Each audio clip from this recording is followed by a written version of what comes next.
Welcome to the deep dive. Today, we're plunging into a pretty speculative future, the year 2030, and we're working from a fascinating stack of source material you've shared. Our mission, really, for this deep dive is clear.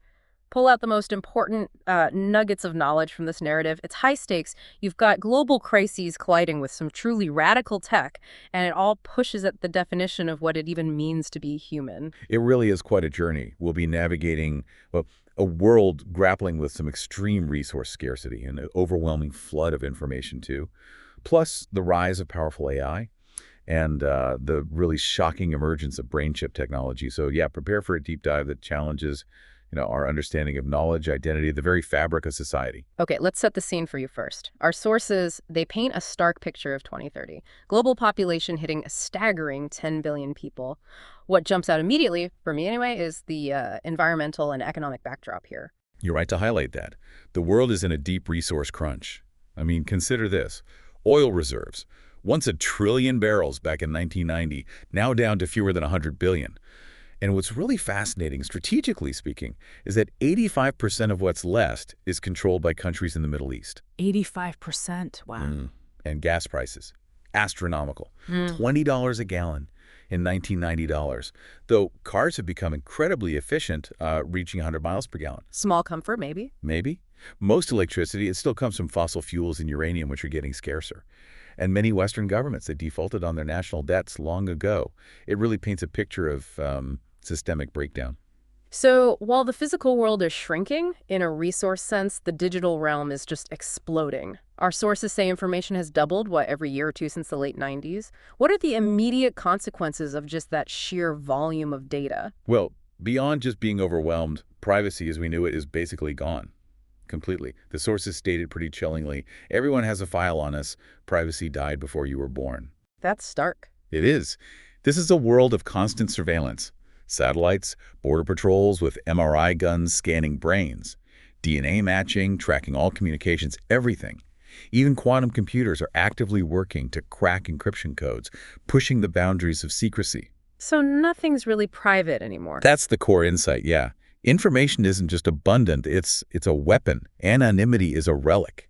It makes you wonder, doesn't it? In a world where your every move, maybe every thought, is potentially recorded, analyzed. What does well-informed even mean anymore? Yeah, what does it mean? Okay, so the world's facing these huge challenges, but a potential solution and a new character emerges. Our sources introduce us to a molecular engineer, John Grant. He holds this revolutionary patent, Black Sun. Black Sun. And it's for a unique molecule described as a porky ball. A porky ball. Yeah, the term from the sources maybe suggests a dense, self-assembling structure, perhaps. Yeah. Its purpose is to split water, to produce virtually limitless hydrogen fuel. So think of the oceans, the ice caps, suddenly becoming vast, untapped energy reserves. Exactly. A potential game changer.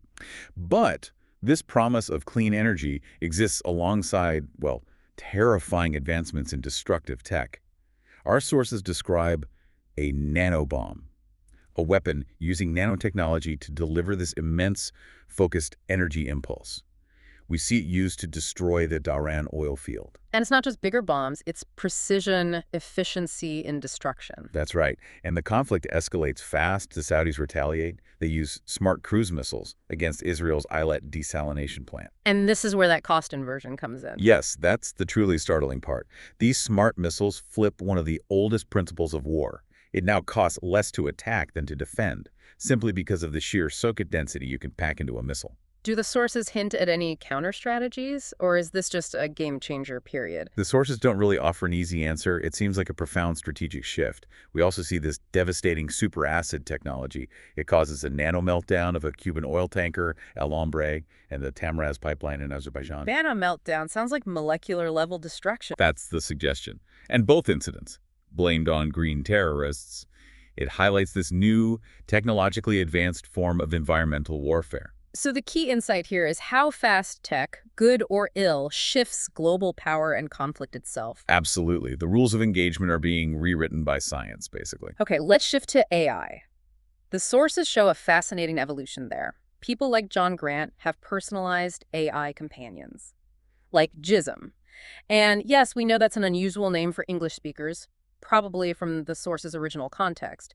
But what's really important about JISM is it's trained on the complete works of John Stuart Mill. Right, so it's not just a chatbot. Yeah. Not at all. It's an intelligent agent, a personal advisor. It analyzes vocal stress, accesses millions of databases, gives tailored advice. And its capabilities are pretty compelling, aren't they? They really are. It can apparently detect lies, discern subtle patterns in human behavior, access just vast amounts of info. It becomes this integral, almost symbiotic part of John's life. Which makes you think, what kind of relationship can you have with an AI that knows you so intimately, maybe better than you know yourself? Pushes the boundaries of companionship for sure, but then the narrative takes an even more radical turn. Chipheads. The sources introduce this concept. John's fiancée, Denise Cheng, she's revealed to be one, with a literal chip for a brain, controlled by this mysterious figure, Hamid Tabriz. Ah, Tabriz. He's a character of immense, almost terrifying intellect, described as a polymathic genius, a Sufi mystic, a master of neural algorithms, who also, according to the sources, killed an old man at 13. Quite the background. Indeed. He's perfected this brain chip technology that can replace human brains, transferring consciousness to chips, allowing people to experience nanotime. Nanotime. What exactly is that? It's described as a state where perception of information in time is massively accelerated, like processing days of data in seconds.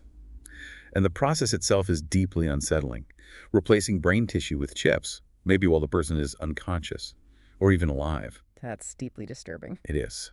And the key insight here is this profound redefinition of identity. If your memories, your personality, your consciousness can just be moved to a chip, what happens to your sense of self? Is identity tied to the physical brain? Or can it exist, maybe even thrive, in a digital realm? Heavy questions. And these initial tech conflicts, they just ignite a wider global firestorm, right? The wireless news network, WNNN, becomes the world's window into this unfolding chaos. Right, you see this rapid succession of events. Iran invades Azerbaijan, Russia shills Yakutsk in Siberia, the Mexican president is assassinated in a car bombing, blamed on Chiapas Indians, linked to a Pan-American war on oil. Global riots erupt over resources, shifting power. It spirals fast. Very fast. What stands out is how quickly these localized things become interconnected global crises. And then, in a really dramatic move, the U.S. President, Vance Jackson, announces a radical gas ban, immediately outlawing all use and sale of gasoline in the U.S. in phases. A huge gamble. His justification covers, environmental concerns, CO2, ozone depletion, oil spills, but also national security, ending dependence on fossil fuels. And the fallout. Immense, immediate consequences, traffic jams everywhere, widespread public outrage, calls for civil disobedience, international riots against the ban too. It hits President Jackson's standing hard, and it really illustrates that deep, deep global reliance on oil. So even well-intentioned policies can just ignite chaos. Exactly. It highlights the intricate, sometimes volatile interconnectedness of everything. Okay, amidst all this global turmoil, John Grant faces his own transformation. A radical one. He's captured by Israeli agents, drugged, and his own brain is upgraded with chip technology, mirroring Tabriz's process. It's a forced advance, as the source puts it. And John now experiences that nanotime. Massively accelerated perception. He can access databases instantly, create mental interfaces, even control his emotions at a fundamental level. And his body feels distant. Distant, less important, almost like a leftover part. It suggests this profound shift, The mind is no longer anchored to the physical. And the struggle with Tabriz becomes really personal then. Tabriz, who's now a disembodied chip mind himself, claims he gave Denise life in a chip, invites John to join us. Right, Tabriz has this belief. Fire will cleanse this world before the smart water flows. He sees a chaotic transition to hydrogen energy that his group needs to guide, and he explicitly calls human brains slow prisons of flesh. A chilling vision, a post-biological future. Definitely. And this leads to John's ultimate climactic act. Using his new powers, he triggers a nanobomb at the Hoover Dam, destroys it, creates a runaway torrent. Why? What does that signify?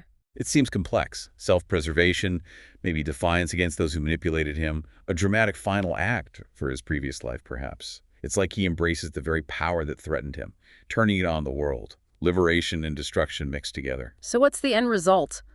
For the world, for John? Well, the world descends further into war. China emerges as a significant power, challenging the U.S. And John, now largely a chip mind, described as free but disembodied, left to pursue knowledge, understand Tabriz, perfect his hydrogen molecule. And he can control his emotions. views the future with detachment. Almost a detached sense of triumph is how it's phrased. Wow, what a journey through this transformed world. Tech, chaos, and this radical redefinition of being human. It really leaves us with some profound questions, doesn't it? How do we define knowledge or truth when information can be accessed instantly, perceived at altered speeds? What becomes of humanity when consciousness can be extracted, copied, enhanced beyond the body?